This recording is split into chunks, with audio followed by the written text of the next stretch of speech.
ছেলেরা বেশি মিথ্যা কথা বলে নাকি মেয়েরা বেশি মিথ্যা কথা বলে? আমার তো মনে হয় যে ছেলেরাই বেশি মিথ্যা কথা বলে। ছেলেরা বেশি মিথ্যা কথা বলে, নিশ্চয়ই গার্লফ্রেন্ডের সাথে মিথ্যা কথা বলেন? না না, আসলে এমন না, গার্লফ্রেন্ডের সাথে যতটুকু পারি সত্য কথাই বলি, আর সত্য কথা বলার জন্য ওরা ছেড়ে চলে যায়। আচ্ছা, তাহলে এই মিথ্যাটা বলেন কার কাছে আসলে? সবচেয়ে বেশি মিথ্যা কথা ছেলেরা বাবা মার সাথেই বলে। লজ্জা করে না বাবা মার সাথে মিথ্যা কথা বলতে?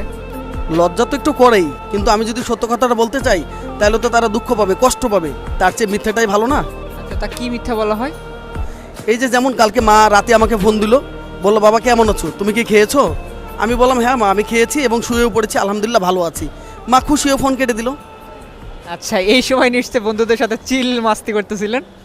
আসলে চিল মাস্তি করতেছিলাম না, আমি গতকাল অসুস্থ ছিলাম এবং অসুস্থ অবস্থায় সারাদিন আমি কাজ করেছি। তখন আমি বাসায় ফিরছিলাম, তখনও না খাওয়া অবস্থায় ছিলাম। এখন যদি আমি আমার মাকে বলতাম যে আমি এই অবস্থায় আছি, তাহলে তো মা কষ্ট পেত, তাই না? তার চেয়ে বরং আমি মিথ্যা কথা বলাতেই কি মা ভালো থাকলো না?